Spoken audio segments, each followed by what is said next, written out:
Have you ever wondered what happened to the people who vanished into the unforgiving desert of Brazil's northeast? In the midst of a brutal conflict, where blood was spilled, lives were shattered, and power was fought for in ways unimaginable, there lies a mystery that still confounds historians, locals, and even the descendants of the infamous bandits themselves. Imagine this: a hot, dry night under a moonless sky, where a group of outlaws, feared by all, suddenly disappears without a trace. No bodies, no clues, just a story that's been passed down for generations, a story that hints at betrayal, secrets, and a deadly silence that still echoes through the arid landscape of the Sertao. What if I told you that the answer to this mystery could shake everything you thought you knew about the notorious Cangaceros, the desert outlaws who ruled Brazil's northeast in the early 20th century? The disappearance that still puzzles many is tied to the disappearance of Virgilino Ferreira da Silva, better known as Lampião, the most famous of all the Cangaceros. But this was just another day in the life of Brazil's most feared outlaw. No. This was the moment when the power structure of the Cangaco would forever change, and some say this was the day the end was written. But what happened? What caused the most daring and feared outlaws to vanish without leaving a single trace? Some say they were betrayed, others believe they were ambushed, and some even speculate that the end came when the Cangaceros turned on each other. The truth? It's locked away, buried beneath a thick layer of time and secrecy, only to be uncovered by those willing to dig deep enough. Before we dive deeper into the theories surrounding this mysterious disappearance, let's ask a question that might just change the way you see the Cangaco and its enduring legacy. What if the Cangaceros weren't just outlaws, but victims of a game much bigger than themselves? A game of power, control, and manipulation, played by forces both internal and external. As we unravel the mystery of their disappearance, think for a moment, how much of this story has been twisted by history? And how much have we been left to believe that serves a more convenient narrative? He's cheeky with me, and let's take a step closer to the truth. What you're about to hear may surprise you as we uncover the deeper layers of one of the most bizarre and chilling tales from Brazil's past. What do you think really happened to the Cangaceros that night? Was it a betrayal from within? Or was it an ambush by forces they couldn't even predict? I'd love to hear your thoughts. Drop a comment below and share what you believe happened. Also, don't forget to give a like if this story is making you question everything you knew about the Cangaco. And if you haven't already, make sure to subscribe so you don't miss the next part of this incredible mystery. To truly understand the disappearance of the Cangaceros, we first need to journey back in time to a period when the Sertao was a lawless frontier, a place where survival was a battle every day. The origins of the Cangaco are as mysterious and complex as the desert itself. They didn't start as mere outlaws or rebels, but as survivors, shaped by the harsh realities of Brazil's northeast. The year was 1870, a time when Brazil was still dealing with its own internal struggle, slavery, political unrest, and the harsh economic divide between the rich elite and the poor masses. In the midst of this turmoil, a new kind of figure emerged in the region, the Cangacero. These were men and women who lived on the margins of society, often in the most desolate parts of the Brazilian northeast, where the oppressive heat and barren land had a way of either breaking you or making you stronger. Lampião, Maria Bonita, Corisco. These names would go on to become legends, symbols of defiance against the systems that had failed them. But who were they before they became these fearsome figures? What drove them to the path of crime, violence, and rebellion? The story begins with a complex web of socio-economic factors that forced people into the fringes of society. For many, joining the Cangaceros was less about a thirst for power and more about survival. Brazil's northeast had a long history of landowners exploiting the poor. The vast estate, or fazendas, were controlled by a few, while the majority of the population, peasants, former slaves, and the dispossessed, lived in poverty and oppression. Many of these people found themselves in a desperate struggle to make a living. The government was distant, the landowners were ruthless, and the local militias did little to protect the common folk. The Cangaceros, Achidercori, were born from this sense of abandonment and injustice.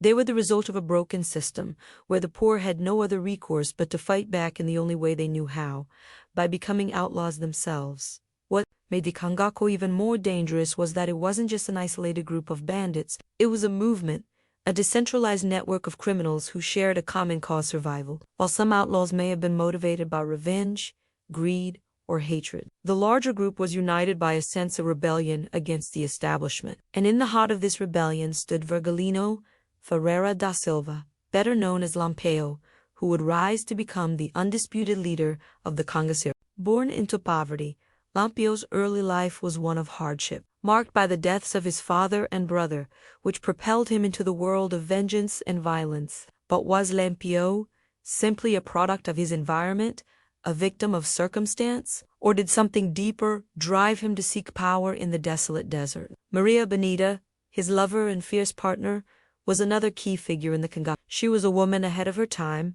unafraid to stand by her man, and just as willing to fight and kill when necessary. Together, Lampião and Maria Bonita became a symbol of the Cangaco outlaws who defied the system and fought back against those who had taken everything from them. But it wasn't just about survival or revenge. The Cangaco represented a shift in the social order. For many of the poor and marginalized, the Cangaceros were heroes. They represented defiance against the landowners, the police, and even the government. The Cangaco was a rebellion not just against the rich, but against the very structures that kept people enslaved to their circumstances. The Cangaco, however, was not without its own dark side. The tactics used by the Cangaceros were often brutal and merciless. The very violence they fought against would often be replicated in their own actions. And while they gained the support of many, they also made many enemies, including the police,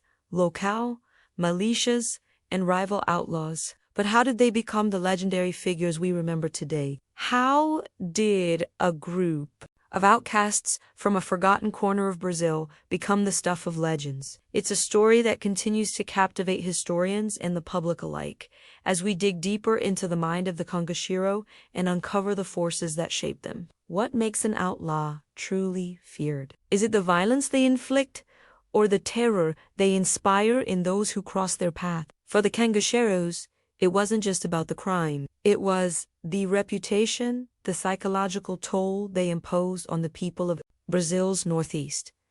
Their methods weren't just brutal. They were designed to leave scars deeper than any blade could cut. The Cangaceiros didn't just rob. They didn't just kill.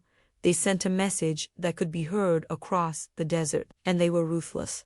Not just in their tactics, but in their ability to break the spirit of their enemies and turn the people they encountered into pawns in their larger game of survival and power. At the heart of their brutality was Lampião, a man whose very name became synonymous with terror. His rise to power was marked by violent encounters and a series of bloody retributions against those who crossed him. But what truly set the Cangaceiros apart from mere bandits was their calculated approach to violence. The tactics of the Cangaceiros were as strategic as they were vicious. They would often target small, isolated villages, knowing that local militias would be too few and too far to respond quickly. But it wasn't just about attacking the most vulnerable. They made a point to humiliate their victims. Women, children, and the elderly weren't spared from the violence. The Cangaceiros didn't just kill, they desecrated the bodies, leaving their mark, ensuring that the memory of their brutality would outlive the victim. One of the most chilling examples of this psychological warfare came when the Cangaceiros, led by Lampião, would capture individuals and publicly torture them, but not just for information or ransom.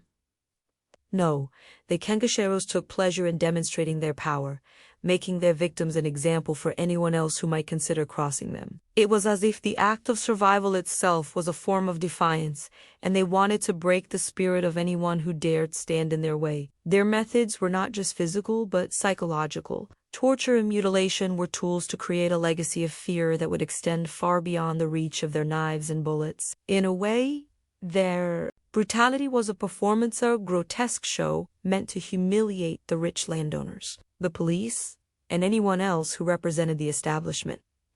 But it didn't stop there. The Cangaceros were known to make examples out of their victims, sometimes by making them wear signs or clothes, indicating their crimes before executing them. The message was clear: defy the Cangaceros, and you would be humiliated, tortured, and killed, your name erased, your legacy a stain on the land. To the Cangaceros, this wasn't just about fighting the system, it was about sending a message that could be heard long after they'd left a village or town. Despite their cruel and terrifying methods, it's important to note that the Cangaceros had their own code of honor. While they were ruthless, they didn't act without cause. They had their own laws, their own sense of justice. Yet, the line between justice and cruelty often blurred. For instance, the Cangaceros were known to execute people who betrayed them or who showed weakness. This wasn't just punishment, it was to set an example that failure, disloyalty, or fear were unforgivable. But why was their violence so effective? Why did it inspire such fear, not just in the people they robbed, but in the authorities who tried to stop them? The Cangaceros knew how to control not just the body, but the mind. Fear became their weapon, the way they executed their punishments, the way they left their mark. It was all about control. They understood that terror could spread faster than any bullet. A single act of brutality would ripple through the population, reaching places the Cangaceros themselves never set foot in. To understand the true scale of the fear they generated, we need to look at the psychological toll the Cangaco had on both the people and the authorities. Police officers and soldiers who fought the Cangaceros were often reported to be filled with a sense of helplessness and dread. They had no understanding of the outlaws' guerrilla tactics, no way of predicting their movements. The Cangaceros were ghosts, appearing and disappearing in the vast, unforgiving desert. And when they did strike, it wasn't just about the immediate terror, it was the lasting fear that followed. Many of the people who encountered the Cangaceros spoke of an overwhelming sense of powerlessness. The landowners, who had spent generations holding power over the poor peasants, now found themselves at the mercy of these outlaw bands. What the Cangaceros were doing wasn't just taking wealth, it was challenging an entire system. Their brutality was a direct threat to the social order, and that made them dangerous not just to their victims, but to anyone who valued control. The legacy of the Cangaceros wasn't just their bloodshed. It was the fear they instilled in every corner of the Sertao. It was the psychological scars they left on the land that would take years to heal, if at all. The terror they inspired wasn't something that would disappear when the blood dried. It would be passed down in stories, in whispers, in the fear of future generations. What happens when the legends of the Cangaco collide with reality? When the stories of betrayal, violence, and survival become tangled with the questions that have haunted Brazil's northeast for decades. It's one of the most chilling mysteries tied to the outlaw bands, the disappearances of the Cangaceros and their associates. For all the violence they inflicted on the land, the Cangaceros were not immune to the same fate. In fact, some of the most famous figures in Cangaco history vanished without a trace. Among the most baffling is the disappearance of Lampião and his band of outlaws in the early 1930s. But this wasn't just a case of an ambush or a poorly planned raid. No, the story behind these disappearances is much more complex and far more unsettling. One of the most talked about moments in Cangaco history is the sudden vanishing of Lampião and Maria Bonita in 1938. The infamous outlaw couple was at the peak of their power, leading their group of Cangaceros through the harshest deserts, and their presence had become a symbol of resistance to the established order. The Brazilian government had put a massive bounty on their heads, and the fight to capture them became a national obsession. Then, in one brutal stroke, everything changed. Lampião, Maria Bonita, and several of their trusted men were ambushed in a operation by the police. However, what followed next only added to the confusion. While it was widely believed that the government forces had finally captured and killed them, their bodies disappeared. And this is where the mystery deepens. No one, not even the authorities, could confirm exactly what happened to the remains. Rumors began to spread, some claiming that the bodies of Lampio and his men had been mutilated and hidden to prevent them from becoming martyrs. Others suggested that their remains were secretly buried in unmarked graves, the location of which remains a secret to this day. But what if there was more to the story? What if the disappearance was no accident? Was it possible that the Cangaceros had managed to escape? Or were they part of an even darker plot? The government, desperate to silence the Cangaco once and for all, could have taken extreme measures to ensure that their deaths and their legacy remained hidden from the public eye. This isn't just a matter of missing bodies. It's about erasing a legacy, one that represented resistance against the oppressive forces of the landowners and the government. The disappearance of the Cangaceros symbolized the efforts to silence a powerful story, to remove a source of defiance that had captivated the people of Brazil for decades. But it wasn't just the leaders of the Cangaco who vanished. Members of the Cangacero bands, too, seemed to disappear into thin air. Some reports claimed that entire groups of outlaws were wiped out by betrayals within the ranks, leaving no survivors. But others speak of whispers that some of the Cangaceros escaped into the desert, continuing their lives as outlaws in secret. Perhaps the most unsettling part of this mystery is that, despite countless investigations and research by historians, the truth remains elusive. The disappearance of the Cangaceros has become the stuff of myth. Their stories tangled with the secrets they left behind. Were they truly killed and buried in unmarked graves, their legacy lost to time? Or did they vanish in the way only those who live by the gun can escaping, surviving, fading into the myths of the desert? What's clear is that the disappearance of the Cangaceros marked the end of an era, but the shadow they left behind continues to loom large. Their absence, the unanswered questions, only adds to the allure of their legend. In many ways, it feels like the true story of what happened that night will never be told. What drives a person to become a feared outlaw, a figure whose very name sends shivers down the spine of entire communities? Is it just survival, or is there something deeper at play? To understand the Cangaceros and their rise to power, we must dive into the psychology of these desert bandits, their motivations, their beliefs in the darker forces that shaped their ruthless methods. The Cangaceros weren't just mindless criminals, they were warriors of their own cause, shaped by their circumstances, by the land they lived on, and by the system they rebelled against. But what made them so dangerous wasn't just their violent actions, it was the mentality they developed over time, one that allowed them to justify brutality and operate with an unwavering sense of purpose. Lampio, the most infamous of all the Cangaceros, was a product of a harsh environment. Born into poverty and marked by tragedy, Lampio's early life was one of hardship, loss, and survival. His father was killed in a land dispute, and his family was torn apart by the violence of the times. This sense of injustice shaped his worldview, pushing him to seek retribution in the only way he knew, how, through violence and the creation of a legendary persona that would strike fear into the hearts of his enemies. But it wasn't just revenge that motivated the Canga. Their mindset was strategy, understood power, fear, and loyalty in ways that made them both admired and terrifying.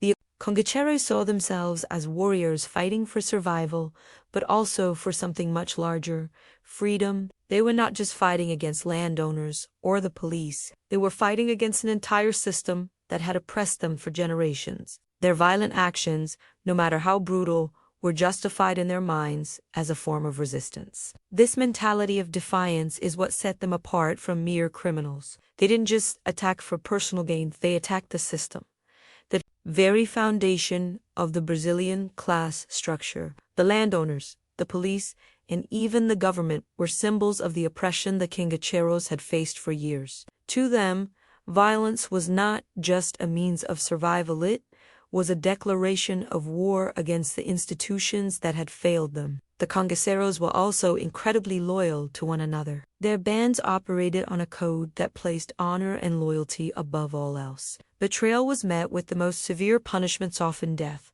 The psychology of the Cangaceros was rooted in a deep sense of camaraderie, one that bound them together in the face of the brutality they encountered daily. They were family, and this sense of unity made them nearly impossible to break. However, as much as the Cangaceros adhered to a code of honor, their worldview was also shaped by superstition and fear. Many of the Cangaceros believed that their actions were guided by a higher power, and this belief in fate and destiny played a significant role in their decisions. For some, the desert was a sacred place of battleground where they were destined to fight and perhaps even die. They saw themselves as untouchable, invincible, almost godlike in their resistance. But this psychology also had a darker side. The Cangaceros didn't just kill out of necessity, they'd killed to assert dominance and maintain control. The fear they instilled in others wasn't just about survival. It was about creating an atmosphere of psychological warfare. People didn't just fear the Cangaceros because of what they could do, they feared them because of what they represented, an unstoppable force that no one could control. And it wasn't just the people who feared them. The police and militias, often ill-prepared to deal with the Cangaceros' guerrilla tactics, were demoralized by their ability to strike at will and then disappear into the desert. The Cangaceros understood psychological manipulation. They would attack and retreat, leaving behind fear and confusion in their wake. This hit-and-run strategy not only disrupted the authorities' efforts but also weakened their morale, making them more prone to mistakes. This constant state of terror created a cycle. The more fear the Cangaceros instilled, the more powerful they became. And the more powerful they became, the more fear they created. This was their greatest weapon, fear, used strategically to break the will of anyone who dared to oppose them. The Cangaceros knew that if they could control the minds of the people, the landowners, and even the authorities, their power would remain unchallenged. In many ways, the psychology of the Cangaceros is a reflection of the human need for recognition and power in an unjust world. They were not just fighting for survival, they were fighting for a sense of identity, a sense of purpose, and a way to carve their place in history. And they did this by becoming symbols of defiance, figures who would be remembered not just for their violence, but for their resistance against an oppressive system. The line between madness and method is often blurred in the history of the country, but if there's one thing that stands out, it's their belief system, a mix of rituals, superstition, and a profound faith that guided their actions in ways that were as terrifying as they were fascinating. For the Cangaceros, their violence wasn't just physical, it was spiritual, a manifestation of their beliefs in powers far beyond the realm of mortal.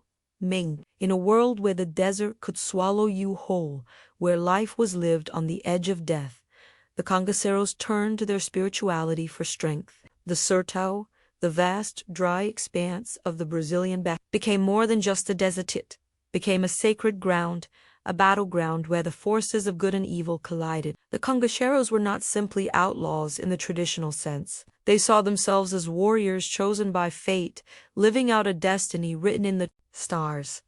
And this belief was the backbone of their violent and unpredictable nature.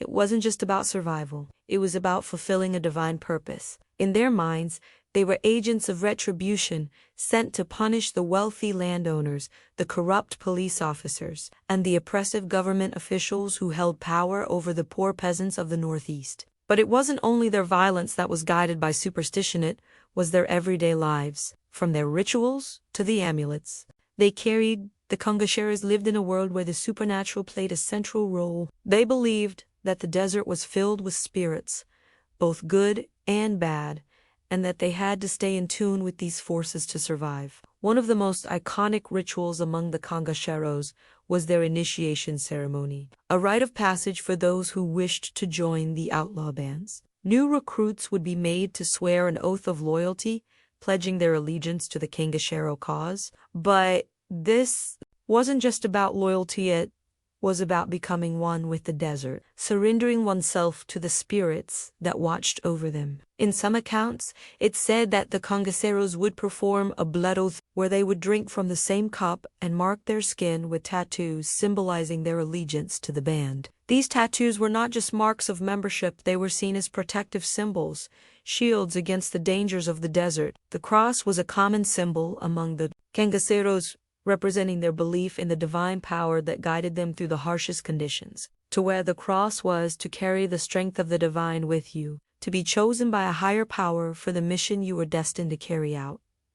The rituals didn't stop there. The Cangaceros were deeply connected to the spirits of the desert. They believed that the land itself was alive with energy, that the wind, the rocks, and the stars held secret knowledge that could guide their decisions.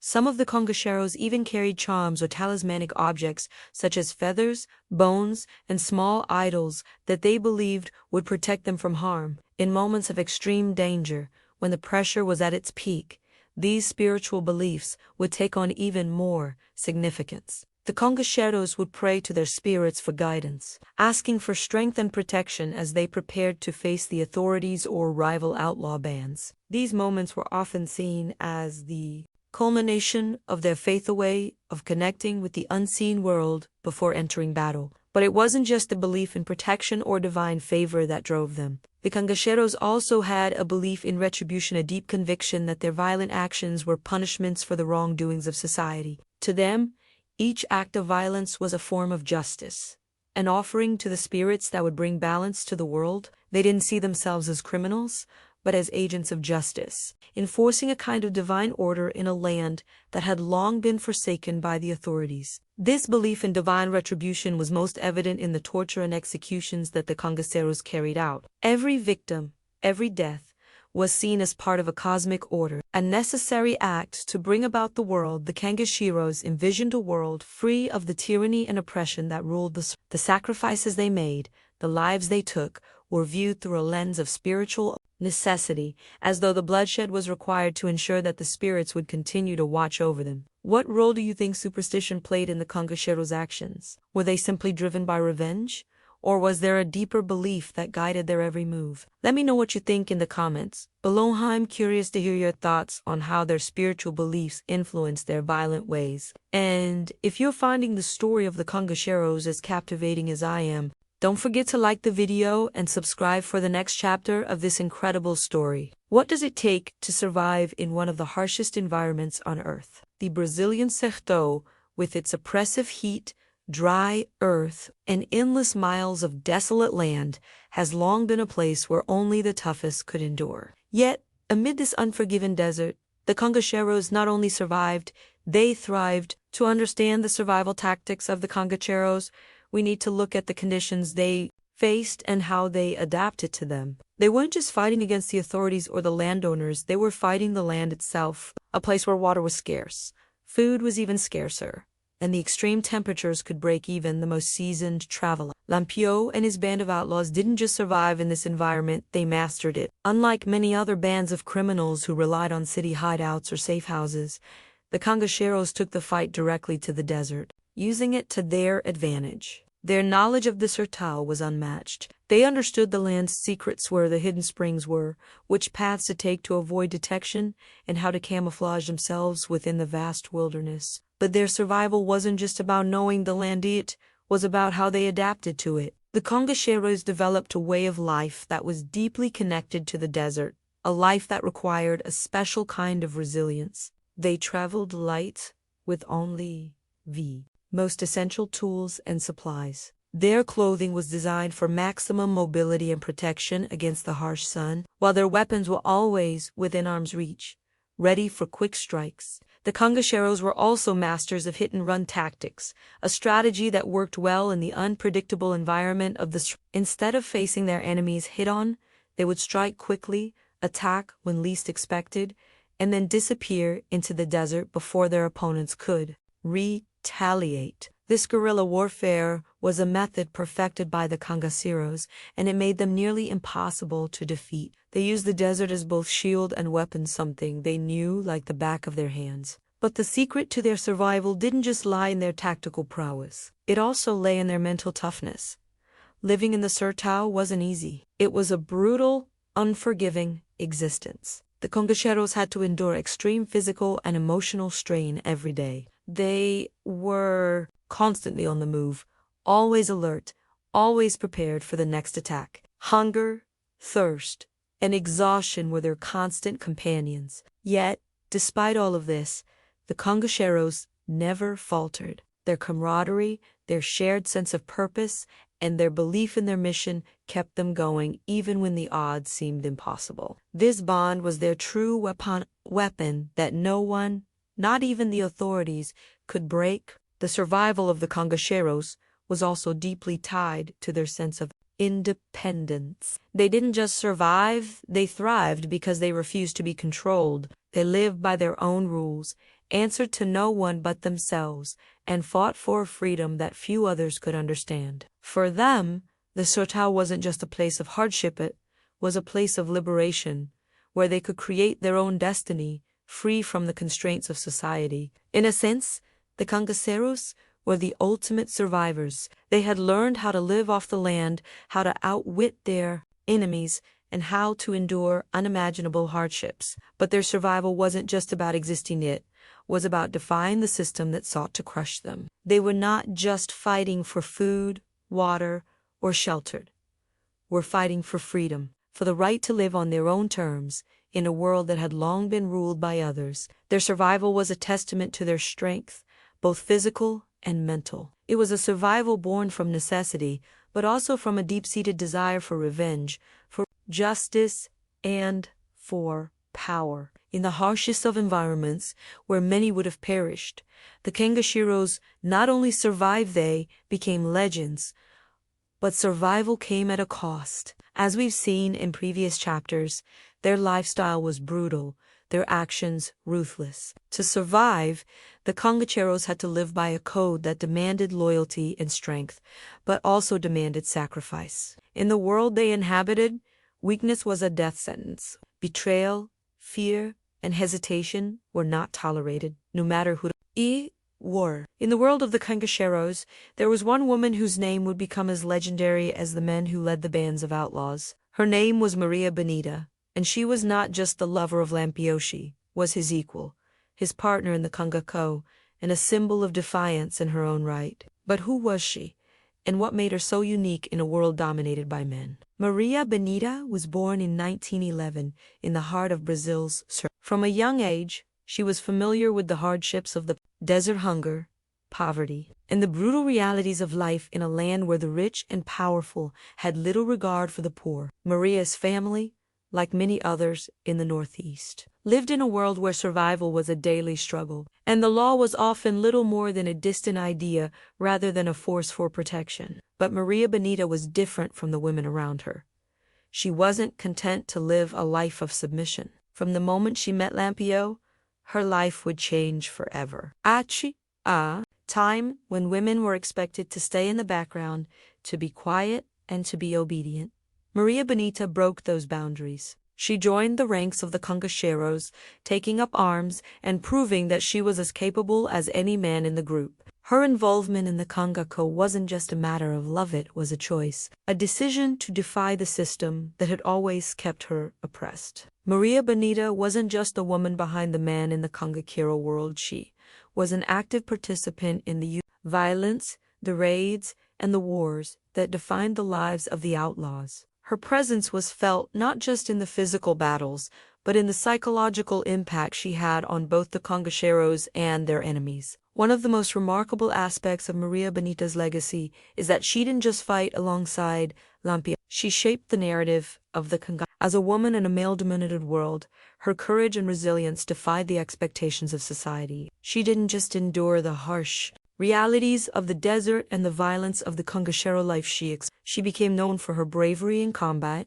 her ability to command respect, and her refusal to let anything break her spirit. Maria Bonita's story is a testament to the power of will and determination. In a time when women had few opportunities to be seen as anything other than wives or daughters, she became a symbol of strength. Her role in the Cangaco challenged the traditional gender roles of her time, and she became an icon not just for the Cangaceros, but for the people of the Sertao who saw her as a fighter for justice. Her bond with Lampiao was one of mutual respect and deep affection, but it was also based on a shared sense of purpose. Together, they were more than just outlaws. They were a force that stood against the oppression of the poor and the disenfranchised. Maria Bonita wasn't just fighting for her survival, she was fighting for the right to be seen, to be heard, and to take control of her own destiny.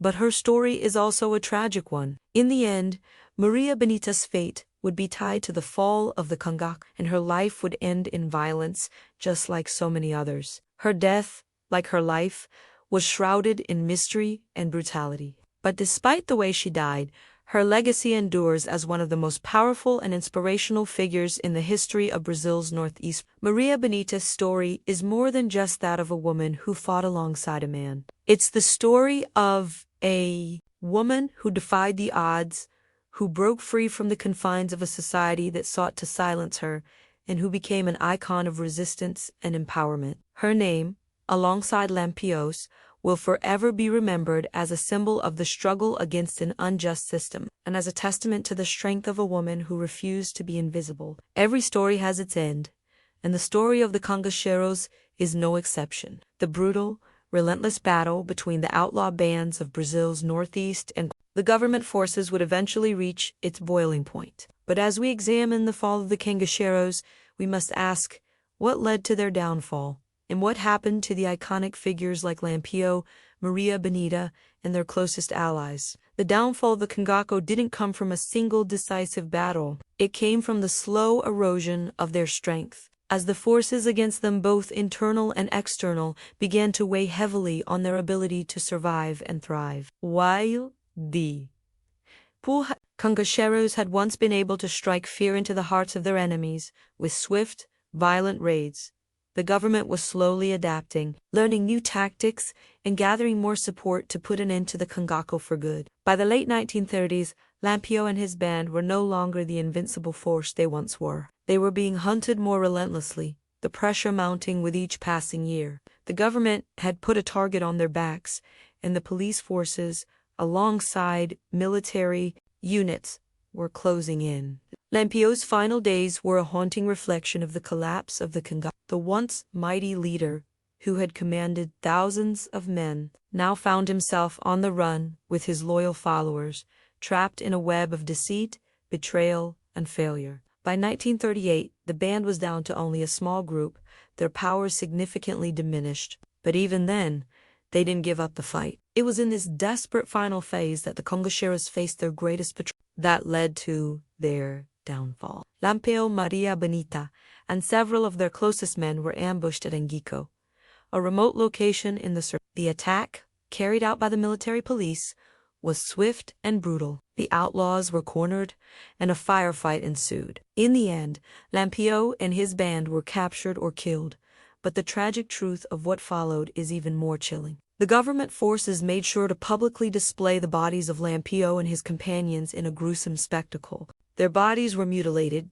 stripped of their weapons and belongings, and left to rot as a public warning to any others who might think about following in their footsteps. But the tragedy of their deaths goes beyond the physical violence. It was a final, symbolic victory over a force that had once terrorized the region. Yet, despite the government's attempts to erase them, the Cangaceiros remained a legend, their story living on in the memories of the people of the Sertao. They didn't simply fade away. Instead, their legacy transformed into something more than just a memory of violence. The Cangaceiros became symbols of resistance, defiance against the oppressive systems that controlled the lives of the poor, and the embodiment of a rebellion that never fully died. The death of Lampião marked the end of the Cangaco as a dominant force, but it didn't mark the end of the story. The myths and legends surrounding the Cangaceiros would continue to grow as their tale became intertwined with the history of Brazil itself. In many ways, the end of the Cangaco only solidified its place in Brazilian folklore, as people continued to tell the stories of these fearless outlaws. Despite the horrific end they met, the Cangaceiros left behind a powerful legacy. Their tale, full of bloodshed, betrayal, and a sense of freedom that was elusive to the masses, continues to inspire fascination and reflection. They weren't just criminals, they were warriors who fought for survival in a system that had already condemned them. And in doing so, they became part of Brazil's darkest but most captivating history. As we come to the end of our journey through the violent and mystifying world of the Cangaceiros, it's impossible to ignore the legacy they left behind. The brutal outlaws of Brazil's northeast, led by figures like Lampião and Maria Bonita, might have been defeated in the 1930s, but their story still lives on. Their actions, their resistance, and their relentless drive to fight against the system have become the stuff of legend. But what is the true legacy of the Cangaco? Was it simply about the violence and terror they instilled? Or was there something deeper at play, a resistance to injustice that resonated with the people of the Sertao and continues to echo through Brazilian history? The Cangaceiros weren't just outlaws. They were a symbol of rebellion, of the powerless standing up against the powerful. They were a product of their time, shaped by a society that marginalized them and left them no choice but to fight back with the only means they had. In many ways, their actions were a direct response to the social and political systems that had failed them. And though their methods were brutal, the message was clear. They were willing to die for freedom, and they would stop at nothing to achieve it. The Cangaco's impact didn't just fade away with the deaths of Lampião and his band. In fact, their death only solidified their place in history. The myths, the stories, and the mystery of the Cangaceiros have continued to inspire generations. They became more than just criminals. They became symbols of resistance, figures who represented the fight against tyranny and oppression. Today, we remember the Cangaceiros as a part of Brazil's dark history, but their story also serves as a warning and a lesson. The violence they used, the blood they spilled, and the fear they generated were all part of a larger battle. The Cangaco is a reminder of what happens when a people are pushed to the brink, when systems of power fail to care for the weak, and when those who are disenfranchised are forced to take matters into their own hands. As we reflect on the legacy of the Cangaceiros, we must also ask ourselves, what does their story tell us about the nature of resistance and the consequences of living outside the law? What happens when survival becomes a fight for power, when revenge takes on a life of its own, and when people are driven by a sense of justice that is shaped not by laws, but by their own moral compass? If you've made it this far into the story of the Cangaceiros, you're probably as captivated by their complex legacy as I am. What do you think? Do you see them as mere criminals, or do you understand them as figures of resistance? Drop a comment below with your thoughts, and let's keep the conversation going. If you're enjoying the deep dive into this history, be sure to like this video and subscribe to the channel. We've got more incredible stories coming your way, and you won't want to miss them. And before you go, if you're still hungry for more, there's a video right here that continues to explore the hidden stories of Brazil's past. Click and join me there for the next chapter in our exploration of history's darkest figures.